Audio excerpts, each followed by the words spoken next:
So this is free will, divine foreknowledge. We're going to talk about some basic concepts, different understandings of free will, what determinism means, so on like that. So that's the first thing that we'll cover. And then we'll look at a guy named Peter Van Inwagen, who's a Christian philosopher who now teaches at University of Notre Dame. He's written a lot on free will. He's got two arguments. Those are the first two arguments on the handout. We'll cover those and see what the particular problem is that he's bringing about. And then we'll talk about foreknowledge and free will, the conflict. That's that third argument on the handout. And then we'll talk about some responses. Here are some ways that people over history have tried to resolve the conflict. Okay, first, determinism and free will. Okay, here are some different definitions. Okay, determinism is the position that every event, every single event, including, this is important, human actions and choices, right? Because that's going to be what's relevant to free will. Every event, including human actions and choices, are completely determined by prior causes. So every event, including human actions and choices, are completely determined by prior causes. That's determinism. Now, indeterminism is just the view that determinism is false. Okay? And if determinism is false, that doesn't imply that no events are determined. It just means that some events are not determined by prior causes. So if determinism is the claim that every event is completely determined by prior causes, for that to be false, it only requires that there's one event that's not. Okay, does that make sense? Okay, now fatalism is different. Fatalism is the view that some event will occur no matter what. Event or events. So, for example, you take freshman English at OBU and you read the Greek tragedies, right? And we've got somebody like Oedipus who it's been prophesied that he will do this, and then everything that let's say the king, right, tries to do everything possible to avoid this from happening. Okay, and then it seems like although everybody has taken steps to avoid Oedipus from killing his father, Oedipus ends up killing his father anyway. It's like this was going to happen no matter what they did, right? To make sense. When I was teaching intro to philosophy at OU when I was in graduate school, I had a guy who was in the Air Force come up to me after we were talking about determinism and fatalism. And he told me this story about an air show where they had just finished, I'm not exactly sure what the word is, but they had updated a big tanker plane, okay? So this was supposed to be its big debut, this tanker plane. So it was supposed to fly at this air show. Well, there was a guy on the crew that wasn't able, he had a dental appointment in the morning, so he wasn't able to get to the airfield in time to take off with the plane, but he was able to get to the airfield in time to watch the plane. So he finishes his dental appointment, he gets to the parking lot at the airfield, tanker plane is flying, tanker plane crashes, everybody on board dies, and it hit that guy's truck, killed that guy, okay? So the conclusion then for the fatalist is he was just fated to die that day, right? So whether he was on the plane, didn't matter. Whether he wasn't on the plane, didn't matter. He was going to die no matter what the prior causes were. Okay, does it make sense? That's fatalism. Now, the determinist is going to come back and say, look, had he never joined the Air Force, he never would have been there in the first place, right? Does it make sense? So all that means is that there are two causal chains that end up at the same location. It doesn't mean that he was fated to die no matter what. Okay, so not too many people believe in fatalism, although I would say not too many philosophers believe in fatalism. At least when I was deployed in the Army, there were a lot of soldiers who would talk about fatalism. They would say things like I don't need to wear my body armor. It's my day to die. It's my day to die. Okay, and I'd say No, right. Let's not encourage these things by taking certain actions. What's that? That's a great response. Right. Okay, so everybody understand determinism versus indeterminism, so on. Now, an important thing to keep in mind is that indeterminism is not enough to genuinely make us free, and we're going to see that, okay? Because some events may be determined just because they happen randomly, and a random action is not something that's going to give us freedom, because freedom requires some sort of control. Okay, that's going to be clear in one of Van Inwagen's arguments. All right, determinism and freedom. What's the relationship? Well, there are two ways you can think about this. You can be an incompatibilist or you can be a compatibilist. An incompatibilist believes that determinism is absolutely incompatible with freedom. So if determinism is true, we can't have free will. Okay, that's the incompatibilist view. Compatibilism is the view that, no, they can both be true. It can be true that everything is determined and still be true that we're free. Okay, which one of those do you think is the common sense view?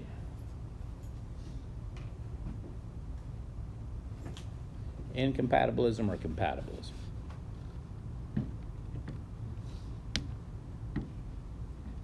Sorry, what was the question again? Which one of those do you think is the common sense view? Maybe the first one? Maybe incompatibilism. What? Maybe the incompatibilism. Yeah, okay, so you two agree. Yeah, absolutely, you're absolutely right. Okay, incompatibilism is the common sense view. That's generally the default view that most people have, is that if it turns out that everything is determined, right, then that means that we're not free. And the reasoning for that is something like this. Let's say, day like today, you're trying to decide, okay, do I come to Introduction to Philosophy or do I stay back in the room and sleep in the morning? And eventually you must have decided you're going to come to Intro to Philosophy. But if determinism is true, then your decision to come to class today was already determined by some prior cause, right? But that prior cause, that's still just an effect of some prior cause, which is an effect of some prior cause. So when was it actually determined that you'd come to class today? Creation? Beginning of time, right? Does everybody see? So if it's completely determined at the beginning of time that you would come to class today, how in the world could your coming to class today be free on your part? Right? Do you see the problem? That's the basic intuitive argument for incompatibilism. Okay, so compatibilists, then, that's the non-intuitive view. They're going to have to give some sort of argument how they can actually be compatible. Now, back to incompatibilism. That if you're an incompatibilist, you believe that determinism, free will are not compatible, which means there's two kinds of incompatibilists. Those two kinds of incompatibilists will differ on which one they think is true. Okay, so hard determinists believe that determinism is true. People are never free. Why? Because those freedom, determinism, incompatible. They pick determinism. Okay. So there was a lot of reason to believe that determinism is true. Okay, so you go back to Newtonian physics in the 17th century. Looks like the physical world is completely determined. Are we part of the physical world?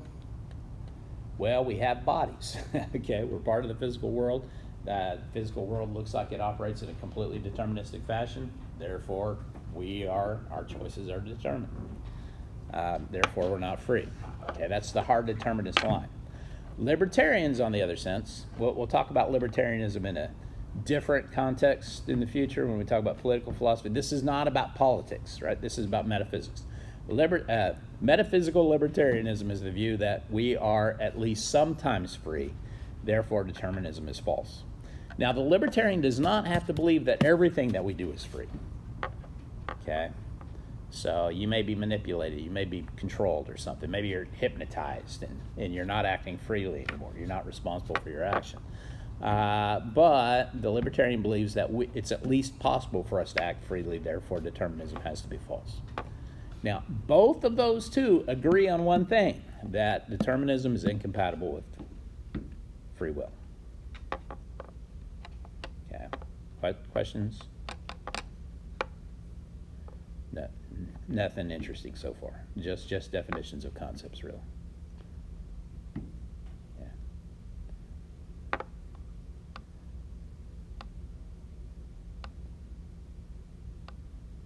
Everybody got it? Compatibilism.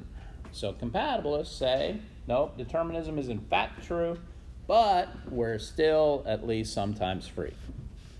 Then the question is, how in the world can that possibly be true?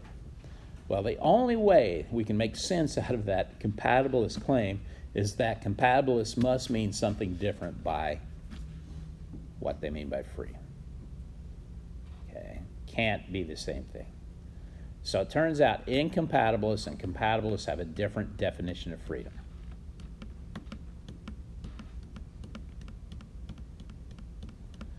Well, can't remember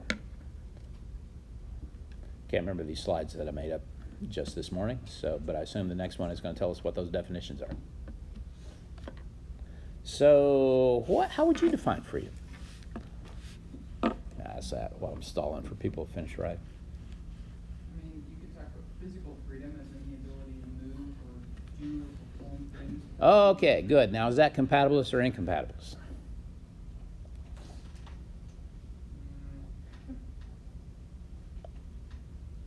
That's a good account of freedom. And that's a freedom worth having, right? That means that you're not chained to the wall. It's good. Or locked in a prison cell, right? So would that be compatibilist or incompatibilist? Maybe compatible? I think you're right. Right, absolutely. Good. Okay, so here's two definitions of freedom. Incompatibilist freedom is the ability to have done, forget that, the second, that doesn't make any sense. The ability to have done otherwise than you in fact did. So,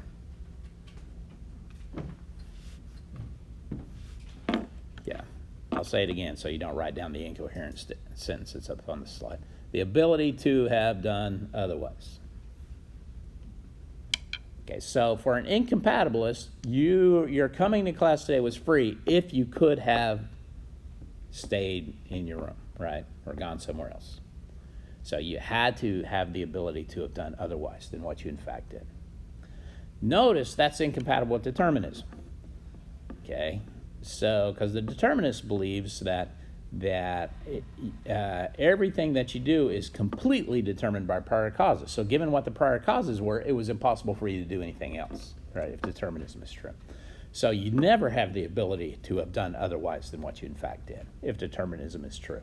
So if you've got that incompatibilist freedom, then you can't be determined. If everything is determined, you can't have that. Okay, compatibilist freedom is really close to the definition of incompatibilist freedom.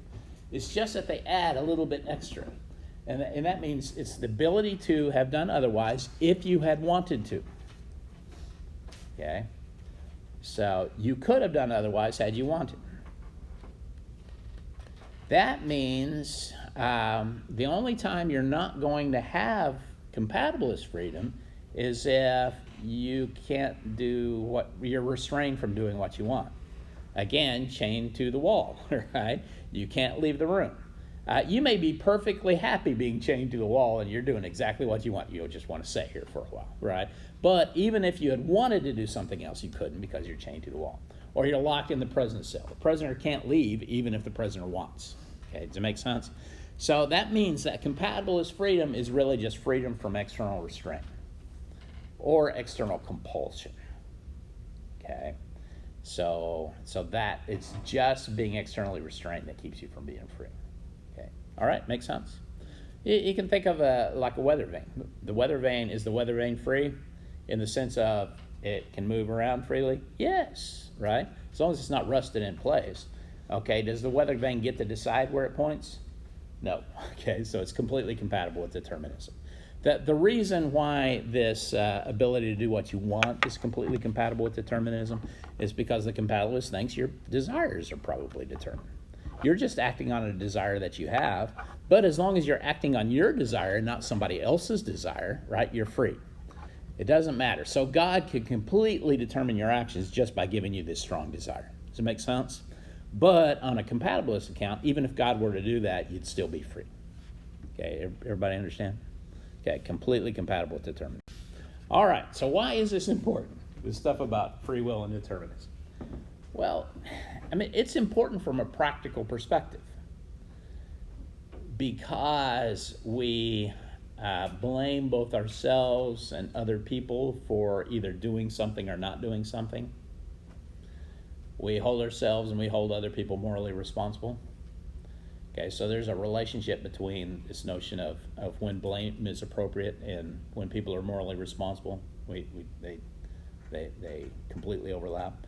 Now, what does it mean for something to be morally responsible? If you're morally responsible for an action, then what must be the case? Have you decided to do it of your own free will? Okay, certainly seems like free will, right, is required for moral responsibility. Take two examples.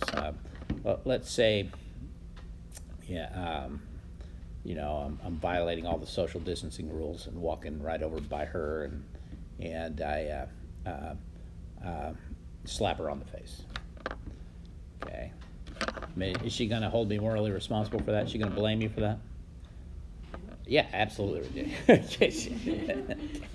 She assures me that she would. Right? So, yeah, she should, right? Hold me morally responsible for that. On the surface, but on the other hand, if it turns out that what caused my arm to move like that was just some sort of random muscle spasm, and I didn't intend to do that, is she going to continue to hold me morally responsible? It may be the case that she wished it wouldn't have happened, right? But she's not going to blame me for it. It's the same thing when somebody bumps into you, okay, and you feel like somebody's shoving you, but then you look back and it's like somebody bumped into them and they couldn't control it, right? They bumped into you, and you're going to say, well, no, it's okay, right? Don't worry, it's not your fault. That's essentially what you'll say. But if it was an intentional action, it's their fault, right? So that seems to require a kind of control. Okay, that means that when we say, no, you did this, but you shouldn't have done that, it seems to require your doing it or not doing it is somehow within your control. Okay, then the big question is, what kind of freedom does that need? Compatibilist or incompatibilist?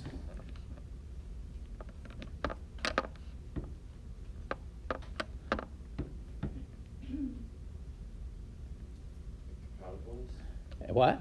How do you say it? Well, yeah. That's it. What kind of freedom does this? Yeah. And to say that you should not have done this, right? You did it, but it means that seems to imply that you could have not done it, right? For it to be within my control means I can do it or I cannot do it. So, what kind of freedom does that require? Incompatibilist freedom, okay? Remember? Because compatibilist freedom is completely compatible with determinism. And determinism says, given the way the past was, there's only one way the future can be. Right. Okay, do you see?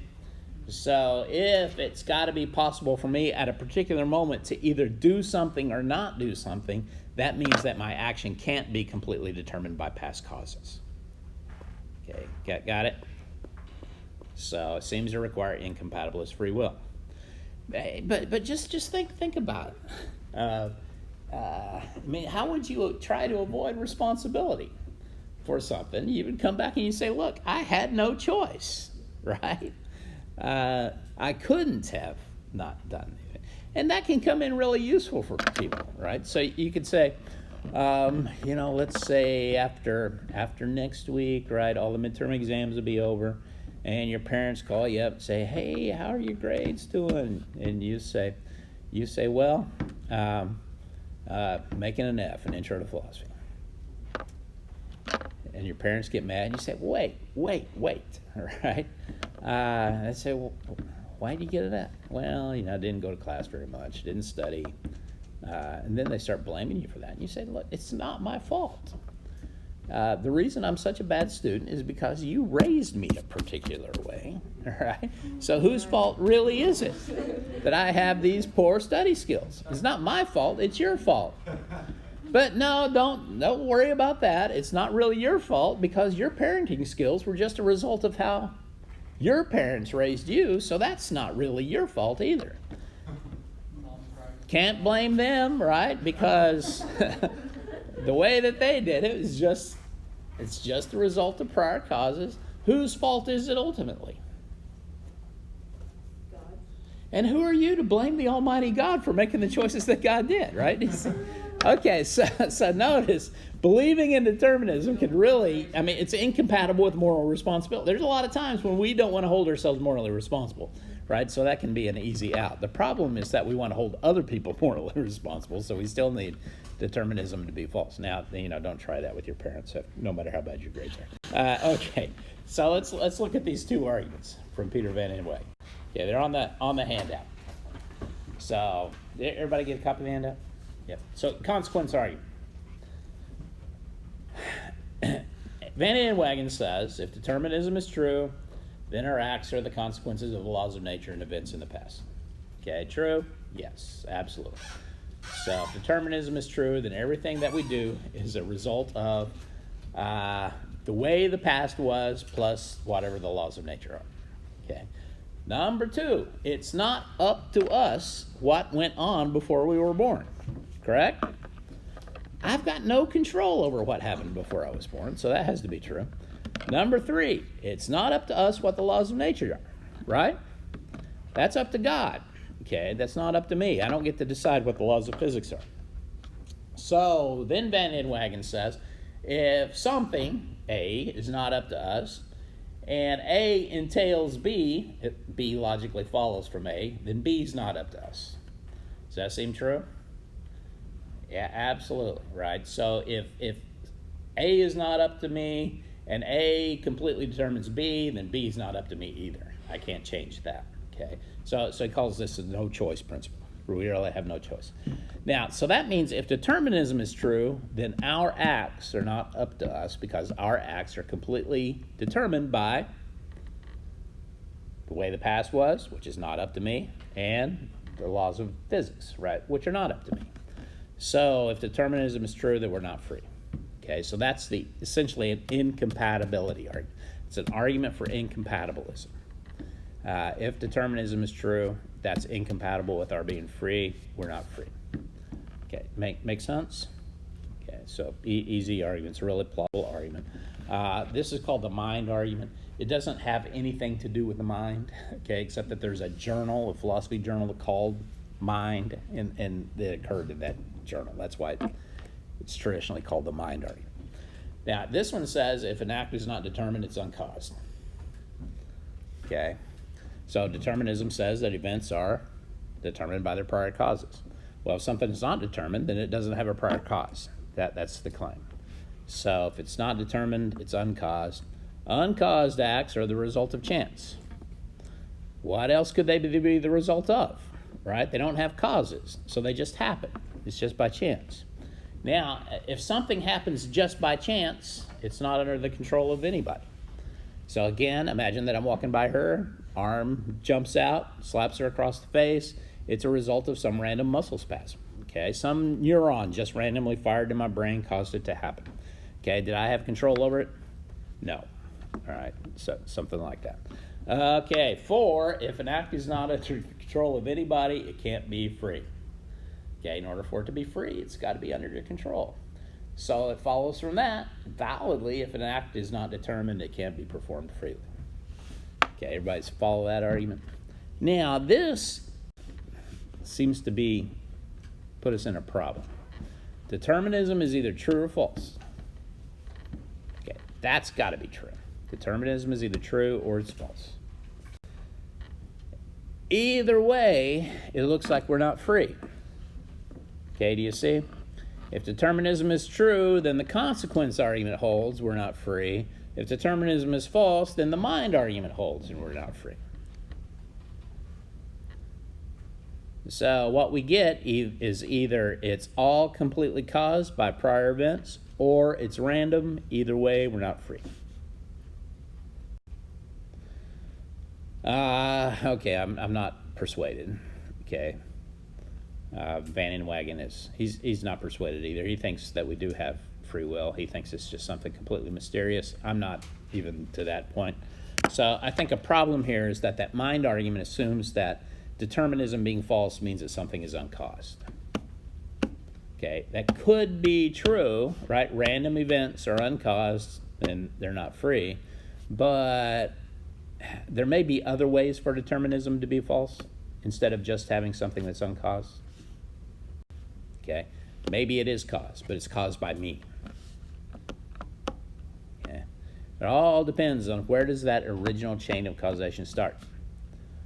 Is my action simply an event that's caused by other events that occurred long before I was born, or is that action an event whose ultimate cause is just a decision by me to do that thing? If that's the case, then there's no reason to think that my action's not free. Okay, everybody with me? Make sense? Okay. Now let's. What this is talked about in the literature is the difference between event causation and agent causation. Okay, if you think that cause and effect relationships only hold between events, then you're more likely to think that free will doesn't exist. But if you think that people themselves can be causes of their actions, then that's an explanation for how we can still be free. Okay. So I don't think that every cause is an event. I think that some causes are persons. Compatibilism. Compatibilism was really popular, let's say starting in the 17th century because of the way the physics was looking. Here's some objections. Remember, the compatibilist says you're free just in case you can do what you desire. You can do what you want. Now, there are a couple of different ways to try to argue against that. One is to give an example of somebody who essentially can't do anything else, even if they had wanted, but it looks like they're still free. Okay, that's one way of objecting here. Another way is to give an example of somebody who is not free, but they still can do something even if they had wanted. So the first one is a locked door example. So imagine we're in class here, and you try to decide. You're thinking, I've had enough of this determinism, free will stuff. I'm just going to get up and go back to my room. And then you decide, well, no, maybe I better stay. This might be on the final. Okay, so you decide you're just going to stay here. Now, what you don't know is that the administration has decided I'm going to keep all the students in class until it is officially time to leave. So they've come by and they've locked all the doors from the outside, right? So was your action to stay free? I mean, intuitively, was your decision to stay free on your part? No. Let me go. We got some differences in intuition. Let me go back and tell the story again. Right. So you don't know that it's been locked. Okay. That you don't know that. So you're just thinking, should I go? Should I stay? And you decide to stay. Was that free on your part? Huh? Okay, good. That's all we need. Okay, so everybody's with. Yeah, that's free. That seems free to me, right? Your decision to stay was free. But what you don't know is that the door is locked. You can't get out. So that means even if you had wanted to leave, you couldn't leave. Okay? So on the compatibilist definition of freedom, you're not free. Okay, you see? That's why this is an objection in compatibilism. It looks like we've got a free choice here that you made, and on their account of freedom, you're not free. So something's wrong with their account of freedom. Okay, make sense? Everybody understand how that works? Okay, now the compulsive behavior example is a little bit different. Here's where intuitions get a little fuzzy for some people. Think about a heroin addict. Okay, so now In the beginning, it looks like they've got a choice. They've got to make a free choice to take the drug or not, right? But now it's like a year after they've become addicted. They're so highly addicted, they've got this overwhelming urge to take the drug. So is their taking the drug free or is it compelled? What do you think?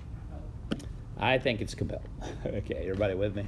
Okay, so I don't think they're free any longer to choose not to take the drug. Okay.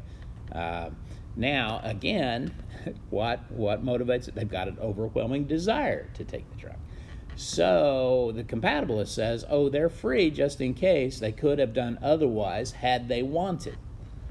So it looks like what we have here is an example of an unfree act that on compatibilism seems like it has to be free. Okay, so that's the opposite of the locked door example. The compulsive behavior example, we've got an example that seems to us intuitively to not be free, but on the compatibilist definition it would be free.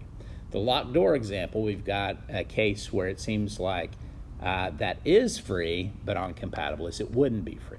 Okay, see how they differ? All right, now a guy named Harry Frankfurt invented a bunch of other examples. So it just gets called as a class. Frankfurt example. So a typical example is something like this. Let's say there's a evil scientist, okay? And that evil scientist has one night while you were asleep implanted this remote control thing in your brain. So what it does is he can tell that you are, if you desire to do something other than what he wants you to do, he flips on the control and makes you want to do what he wants you to do. Now, as long as your natural desire is completely consistent with his, he doesn't affect you, okay? But as soon as it looks like you're desiring something other than what he wants, then he controls you by changing your desire. All right, so you're going in, you're going to the bank, you're going to make a deposit. He wants you to rob the bank, okay? So as long as you want to rob the bank, he doesn't interfere with that desire, right? But if you're going in and you don't want to rob the bank, you just want to make your deposit, he turns on the remote control and makes you want to rob the bank. Okay, so you rob the bank. Was you robbing the bank free? No, right? You're controlled, you're manipulated, right? Could you have done something else even if you had wanted? No, because he was always going to jump in and manipulate you, right? Does it make sense? Okay, so let's say you go in and you want to rob the bank, okay? So in that case, is you're robbing the bank free? Could you have done something else even if you'd wanted? No. Because he would have flipped the remote control and changed it, right? Absolutely, yeah. So under that logic, Uh-huh. when people have been like brainwashed by cults or whatever, and then they go out and kill people, would we blame it on them or blame it on Yeah, no, that's a the what? Yeah, something like that, right? So that's that's a great example. What do you think? Who should we blame? probably cult? Yeah, I mean, that's what I'd do, right? Now I don't know. I don't know if the person doesn't have any blame whatsoever, right? Is the case. It's kind of like the drunk driver. We got to decide how much like the drunk driver case it is. So the drunk driver doesn't really have control anymore, right? Does it make sense? Okay, so drunk driver hits the child. Did the drunk driver intend to hit the child? Probably not. So there's a sense in which the drunk driver didn't act freely when hitting the child. But the reason we're still going to hold the drunk driver, yeah, thank you. Mine just went completely blank. Right, responsible for this action or accountable for this action is because the drunk driver freely did something that he knew, right, would likely lead to a loss of that control. So now what we're not going to do, I mean, and the law recognizes this kind of fuzziness, what we're not going to do is charge that drunk driver with first-degree murder. Okay, that requires a direct sort of intentional act. But we're certainly not going to let the drunk driver off and say, no, you're not responsible. Yeah, you are responsible for something, and that thing you're responsible for, you knew could easily lead to the death of the person, so you're still morally responsible. It kind of depends, the person who's brainwashed, it kind of depends on, do they bear any responsibility for their being brainwashed, right? Does that make sense? Did they freely join this cult where they knew this kind of thing goes on? Well, if that's the case, then I'm going to hold them somewhat responsible. If they were kidnapped, right, then brainwashed, that's a different story. So, great movie. Yeah. It doesn't help for me to say there's a great movie about this, but I can't remember the title at all. It is an old movie starring Frank Sinatra. It was redone. I didn't see the remake of it, but the original one was about a soldier in Korea gets brainwashed by the Chinese to come back and kill the president or something like that. So, yeah, is he responsible? No, he's not responsible. Right? He's just being manipulated. So. What's that? Yeah, in the movie, right. It's what? Why did they want him to kill them if he got kidnapped by the Koreans? No, it was the Korean War. He was a POW in the Korean War, right? Yeah, in the 50s, right? So it's just, good movie. If I think about the title, I'll let you. All right, moving on. Okay, here is a scientific case against incompatibilist free will, against libertarian free will. Okay, so the scientist's name is Benjamin Libet, Libet. So if you read anything about free will determinism, this is likely to come up in popular articles and stuff like that about the Libet experiments. So he set up a way to put people on a brain scan so I can see what's going on in their brain, and also see what was happening in their brain relative to the time that they made a conscious decision to act. So these actions that get studied, they're really simple actions. Mostly, do I move part of my body or not, right? And so what he would tell them, there's a clock there that could see the exact time and note the time that they chose to move their finger. And it's completely up to them, right, when to move their finger. So, and then they would tell the scientist, here's where I made the conscious decision to move my finger, right?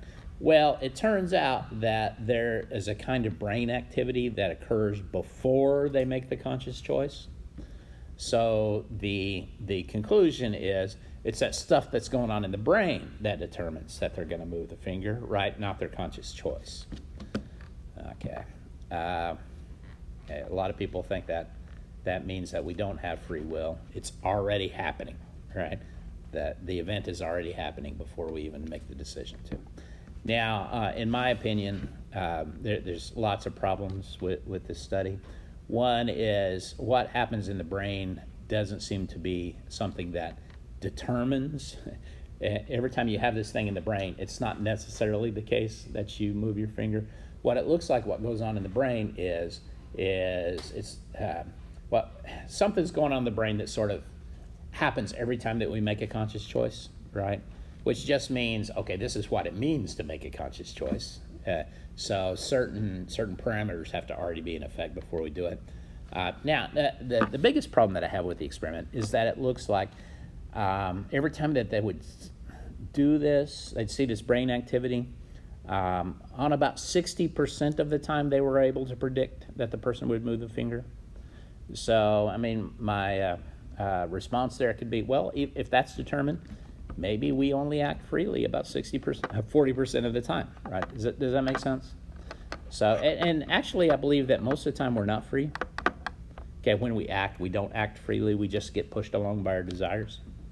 My favorite example is a study done at a big company where there's one copying machine and there were always people waiting in line to make copies. So they wanted to know what kind of reasons would people allow other people to cut in front of them, right? So if you were standing in line for a long time to make a copy, would you let anybody cut in front of you to make a copy? Depends on how busy I am. It also depends on the quality of the reason they give you, right? So you say no, but really you're not that much of a jerk, okay? Because if somebody came along and said, look, my kid just called from school and she's sick, she's throwing up, I have to go get her, I can't leave until I give my boss some copies? Can I get in front of you? What would most people say? They'd say, yeah, go ahead, right? That's a good reason. So now, if somebody just came up to you and said, can I cut in front of you? I need to make some copies. What would you say? No. Hey, what do you think I'm here for, right? Get in the back of the line, right? Does that make sense? So it all depends on the quality of the reason. Now, what they found out was anytime that somebody used the word because, they let them cut in front of them. So if they said, I need to get in front of you because I need to go pick up my kid, they'd say, sure. But if they said, I need to get in front of you because I need to make some copies, they said, sure. What's going on there? We hear the word because, and we don't pay any attention to what follows, right? It's like the Charlie Brown cartoon where the teacher talking, because blah, blah, blah, blah, blah, right? And we just assume that every reason is a good reason, which means we don't really engage with our minds and make decisions about what we're going to do or what we're going to allow other people to do. And I think that's an example where we're just not acting freely. Okay, most of the time our desires just push us down the river of action. Okay, but that doesn't mean that it's not possible for me to step back and make a conscious decision about what I'm going to do. Okay, do you see? So I think what the limit experiment shows is that most of the time we don't act freely. And that's all it shows. Okay, but that doesn't mean it's not possible for me to step back in, engage, and make a conscious decision about how to act. Okay, so here's some problems with the experiment. Lots of problems. One, I don't know that people were even right about the time thing because it required them to think about two different things, the clock and their conscious decision to move. So when they reported, yeah, this is when I decided, I don't know that they didn't decide earlier. Okay? For reasons that I already talked about, maybe it's the case that we don't generally act freely. Maybe there's a decision to act before there's a decision how to act. And what that brain thing that's going on earlier is just our decision to do something, right? Okay. So we've already freely decided to do something, and then later we freely decide in particular what to do. Or maybe some condition has to hold before we act. And again, that's what's going on in the brain. Okay. So lots of different explanations that are at least compatible with a 7 libertarian free will. So it's really hard to show because it's really hard to know exactly what goes on in the brain that leads to a particular action. All we see is that there's a correlation, right? We don't know much about the causation. No big surprise there.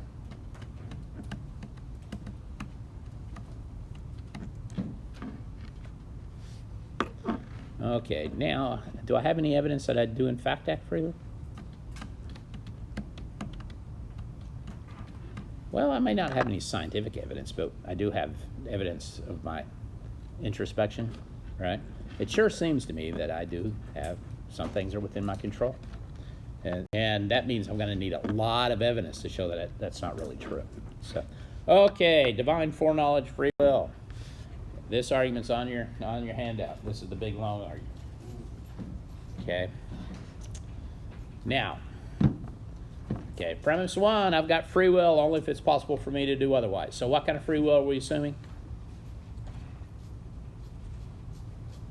Incompatibilist free will. I'm assuming that the right kind of free will is incompatibilist. So what this argument is going to try to show is that if God already knows what we're going to do, we don't have that kind of free will. Okay, premise 2, God in the past knew what I would do in the future. True? Okay, it seems true. God, omniscience, God knows everything. Well, never mind. Okay, God knows everything, period. Right? Past, present, future. 3, since God knew what I would do, God believed that I would do it. Is that true? Why? Because what's the definition of knowledge? Justified true belief. So if God knows, then God at least believes, right? 4, it's impossible for God's beliefs to be false. Is that true?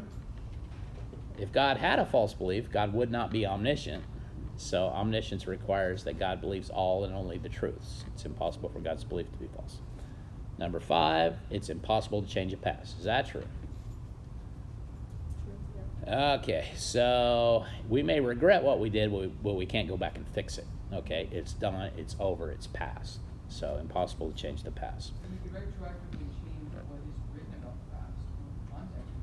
Okay, well, yeah, but what's written about the past is not itself past, right? Does it make sense? So, okay. So we can, it means we can write something new, something different, but that's a new book. Do you see? Okay. The old book, we can't change the way the old book was written, right? It's already done. It's writing. Its authorship is over. It's complete. We can burn all of them, right? Maybe, but again, that's a new action. So, but what we can't do is go back in the past and make it such that they had never been written. That's the claim here. Okay. All right. Now 6. Now 6 is tricky to understand. 6 says if I were to do otherwise, then that would require either God having a false belief or changing the past. Everybody see why that's true?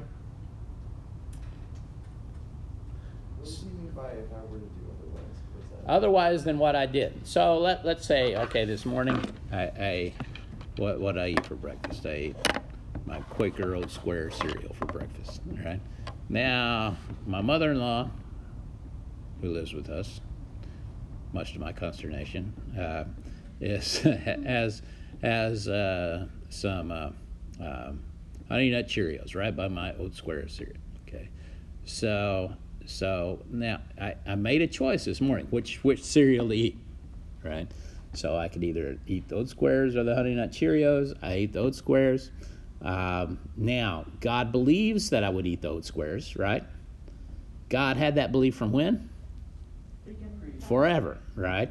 So now given that God believed I would eat those squares, because that's what I in fact do, if I had chosen the Honey Nut Cheerios, that would make either that requires God's belief that I'd eat those squares to be false, or the only way I can keep it true is to somehow go back in the past and change God's belief in the past, right? Do you see? Does it make sense? So that's how that works. So neither of those are possible, so therefore it's not possible for me to do otherwise, given that God already knows what I'm going to do. All right, valid argument? Yes. That means if you don't like the conclusion, you're going to have to do what? Find some premise to reject. Which premise are you going to reject? 6. Well, okay. Right. If I were to do okay, so yeah, you kind of have to give an explanation then about how you can do otherwise, but still God not. Yeah, I don't know. yeah. So 6 may be hard to show. I think I click way 1 because I can't do otherwise if God already. Okay, good. That's fine. That's good. But if you reject 1, what have you become? You become a compatibilist, okay? So, right. So you become a compatibilist and you've just accepted that determinism is true. Okay. So that's a legitimate option. I don't like it, but it's a legitimate option. Yeah. Maybe someone could reject 2. Okay, there are people that will reject 2, right? Those are called open theists. Okay. So we'll go through some of these options here. Instead of 2, I was kind of more about 3. I mean, Huh? I was kind of more against 3 compared to 2. Because, I mean, like, kind of just how I would. Yeah. Okay, so if you reject 3, then you're rejecting a really plausible account of knowledge. That knowledge doesn't entail belief. That would mean that God knows what you're going to do, but God doesn't believe that you're going to do it. I think that's really problematic. Another way to get out of 2 is to take God outside of time. So that's probably the most popular way to go. I don't know. You can say you can reject 4, right? But it looks like you're giving up omniscience there in that case. You could reject 5 and say it's possible to change the past. That's what I reject, and most people in philosophy think I'm crazy. So we'll move on. Responses. Okay, I call these the bite the bullet responses, and these are the responses that just accept the conclusion and say, yeah, God's foreknowledge is absolutely incompatible with libertarian free will. So then you have to decide which one are you going to keep. If you're a theological determinist, you keep foreknowledge and you give up libertarian free will. So a lot of Calvinists, not all Calvinists, and most Calvinists in philosophy are not theological determinists. Okay, most Calvinists in philosophy believe in libertarian free will, but some Calvinists do in fact believe that everything's determined. And an argument for determinism that I'll get from a lot of them is that action requires you always act on your strongest desire. Okay, so given that this was your strongest desire, it was impossible for you to do anything else. Does everybody follow that? So, yeah, and if you were to have done something else, that means what? That would have been your strongest desire. So, does it seem like a good argument to you? Okay, yeah, that's a really plausible argument, but it has this consequence, is that on everything that you ever did, not just you, but every other human being, right? There was always a strongest desire. There was never even one instance where people were tied for what they wanted, right? Does that make sense? Does that seem plausible? Okay, I don't think that's plausible at all, right? Surely there were some cases where we had a range of options and we didn't have a stronger desire for any one particular, but it seems like we're still able to do one, okay? So it seems to me extremely unlikely that in the billions and billions of actions that have occurred over history, there was never one time where there were a group of desires that were tied for top, right? Okay, but that's what the argument entails. So I don't have a knockdown argument against that. I just said I think that seems really unlikely to be the case. Okay, open theism says that God does in fact know everything that's possible to know. It's just impossible to know what free creatures will do with their freedom. So it's a limitation on God's knowledge. God can make really good guesses. God knows all the things that make it probable, but we can still surprise him. Okay? So that's a different kind of, accept the incompatibility, but we're going to go with free will and not divine foreknowledge. Okay, I don't like either one of those. I want to keep libertarian free will, and I want to keep knowledge. Okay, well, the most popular way is to talk about time, okay, and God's relation to time. So this starts off with Augustine. It's back in the 4th century. 4th to 5th century, late 4th century, early 5th century. Augustine in the Confessions, I think it's book 7 in the Confessions, Augustine talks about this question that people ask: what did God do before creation? And then Augustine says, well, what some people are inclined to say is create a special place in hell for people who ask questions like that. But then Augustine says, no, we shouldn't do that, because any question that a person asks deserves a serious consideration and answer. Okay. What Augustine concludes is that the question itself is incoherent, because the question assumes something that's not true. And what it assumes is that there was a time before creation. But Augustine says time begins at creation. There's no before creation. Okay, make sense? Yeah, no before creation. It's really hard to even coherently talk about this. But there's no before creation, because the only way there could be a before creation is because if there's time before creation, but there's no time before creation. Time is one of those things that God creates. Now, it could either be the case that time is a separate substance that God creates, or it's the case that time is just the relation between physical events, and time then just automatically begins, right, when the physical world begins. But either way, there's no time before creation. Okay, that's important, because what Augustine has done here is say that means that time is somehow independent of God. Okay, God exists independently of time, or at least had existed independently of time. This is where it gets hard to talk about this stuff coherently, because I'm inclined to say God existed before time existed, but that's not true, right? Why is that?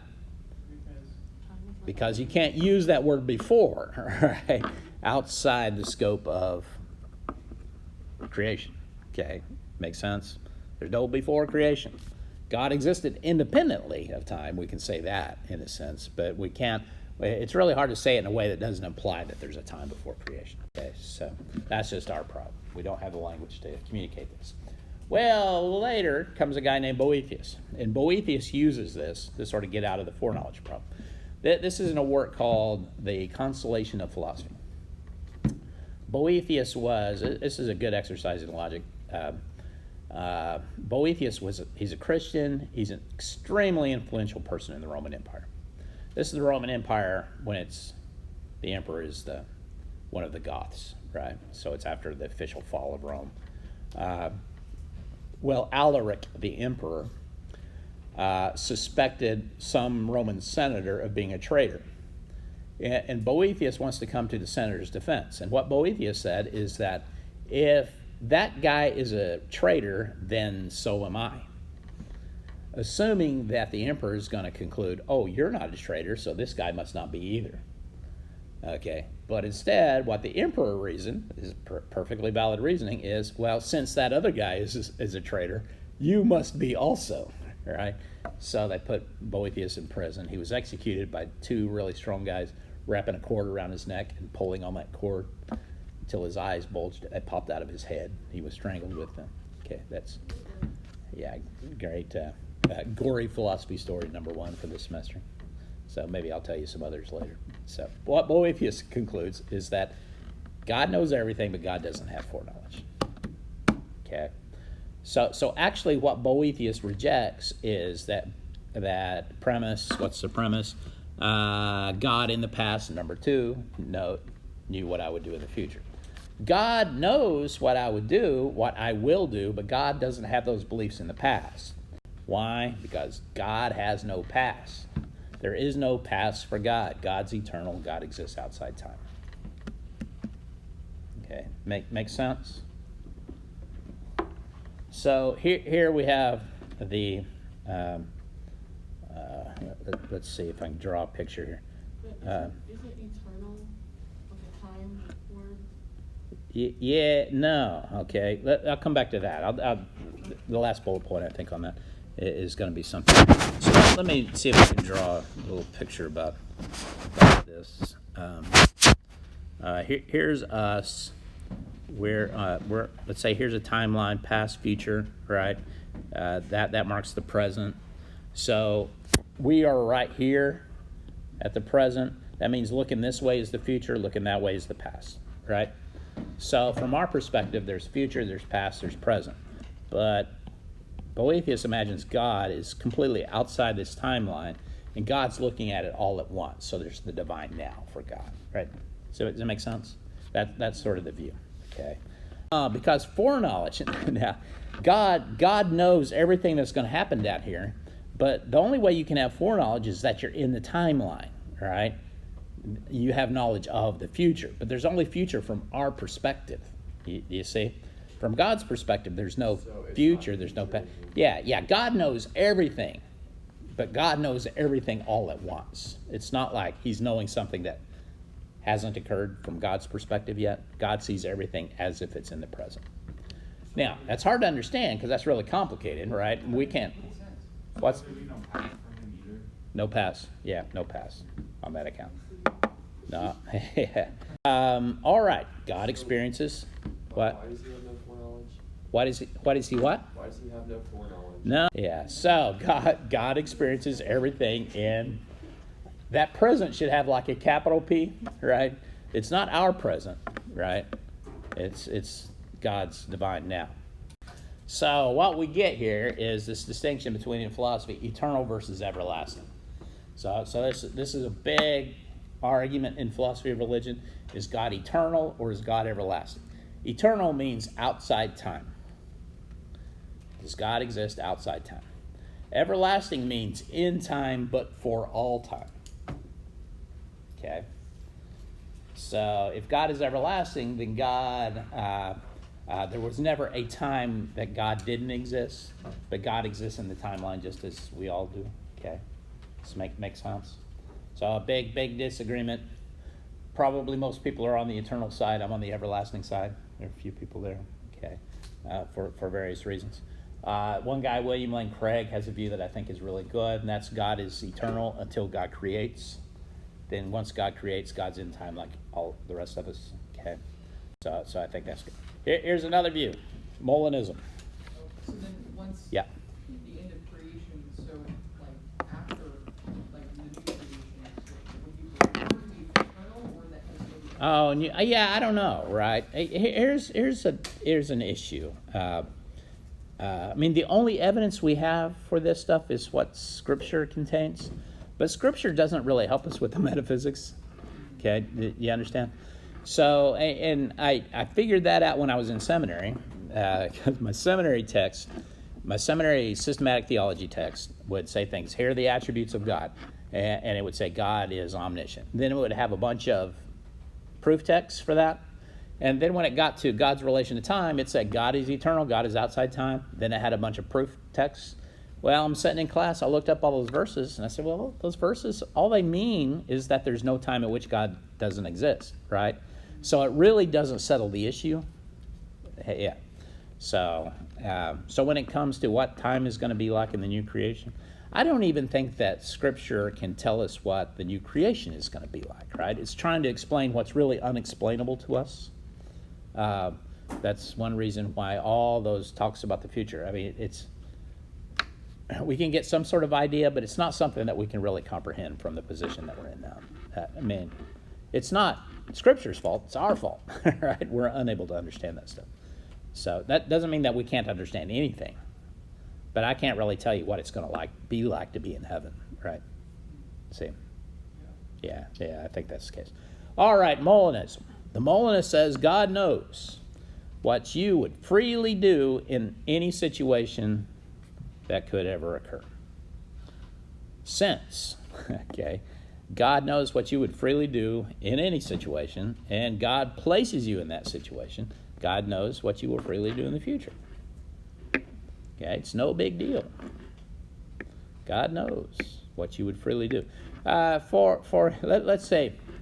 Let's say somebody were to, we got to talk about maybe some bad moral qualities to sort of make this. I mean, would you ever let somebody cheat off of you during a test? What if they offered you $1 million? Would you let them cheat? Okay, so for most of you, we've already established, right, that you would let somebody cheat off of you during a test. All we need to know now is what? What's the price? Okay, what's the price? All right, so let's say, if you do it for $1 million, there's probably a price lower than that you would allow somebody to do it. Now, you don't know what that is, right? The only way we can know what that is actually put you in the situation. But God presumably knows, right? Does that make sense? So God knows, let's say it's $100,000. We'll just stipulate that. Let's say God knows that if you were offered $100,000, you would let somebody cheat off of you in a test. You would freely let somebody cheat off of you in the test. And God puts you in a situation where you're offered $100,000 to cheat off of you. Would you accept it? Right, because you would freely take $100,000 and let somebody cheat off your test. Now, is your action free when God puts you in that situation? Absolutely, because that's a situation in which you would freely let somebody, right? Does that make sense? Okay, so what the Molinist says is that God knows all these conditions under which you would freely do something. God creates those conditions when he creates a world. So God knows what you're freely going to do in the future. And your action has to be free, since that's what you would freely do. Okay, make sense? You agree? Well, I got problems with that too, right? So what makes it true that you would freely do something?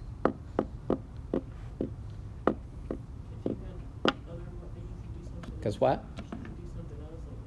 Well, let me think of it this way. One of the things that makes it true that I would freely do something is my moral character. Okay, do you see? So what makes it likely that I'm going to tell a lie or tell the truth? Well, it's my moral character. What determines my moral character? My moral character is determined by past choices that I made. Okay? The more you lie, the easier it is for you to tell a lie. The more you accept bribes, the easier it is for you to accept a bribe. Okay? So your price starts out really high and it gets cheaper and cheaper as you go along. All right? Does it make sense? Okay, now that means my moral character is determined by the past choices I make, but it requires God to know what your moral character is before you ever made any of those past choices. I don't think that's a problem. It's just that you don't really have a moral character before you're born, right? Because it's influenced by the things that you did. Do you see? So this is my problem with Molinism, is how does this kind of knowledge doesn't seem like it's the kind of knowledge that God could have. What you would freely do in any given situation. I don't think there's any truth like that. All right, so here's my view. The past can be changed. 3 minutes, there's no way that I can explain why this is true. Okay, so relativity theory tells us that there is no single right answer to when any two events happen. Do they happen at the same time or not? It all depends on the perspective of the observer. Quantum mechanics tells us that there are some effects that can precede their causes. So if it looks like our best science says that some effects occur before their causes do, then it could very well be the case that the thing that causes God's knowledge in the past is my action in the future. And if that's true, then there's no reason to think that God's foreknowledge is incompatible with my free will. Okay. So until somebody tells me that somebody shows me that those scientific theories are wrong, then there's no reason to think that there's an incompatibility. Okay. So if you want to know how that goes, you can ask me. So come by my office sometime and I'll sketch it out for you. So, but not 2 minutes. All right, questions? Yes. So on the slide it says, when does an event occur? Yeah. And no one can answer. Yeah. Oh, No. It's not that no one can answer, it's that there's no single answer, right? That's what I should have put. No. Yeah, there is no single answer. It all depends on the reference frame of the particular observer. Yeah. And then will this be on the midterm? Oh, no. Midterm only includes stuff up through last week. Okay. Yeah, it's done. Yeah, and backwards causation won't be on any exam whatsoever, period. So, yeah. And for the final, does that incorporate the whole semester, or is it just like from now until the end of the semester? Oh, yeah, it's really... I may ask you a question that has lots of different options for you to go, that you could talk about stuff earlier in the semester if you wanted to. Yeah. But I'm not going to ask any question that's just specifically about... Got it? Yeah.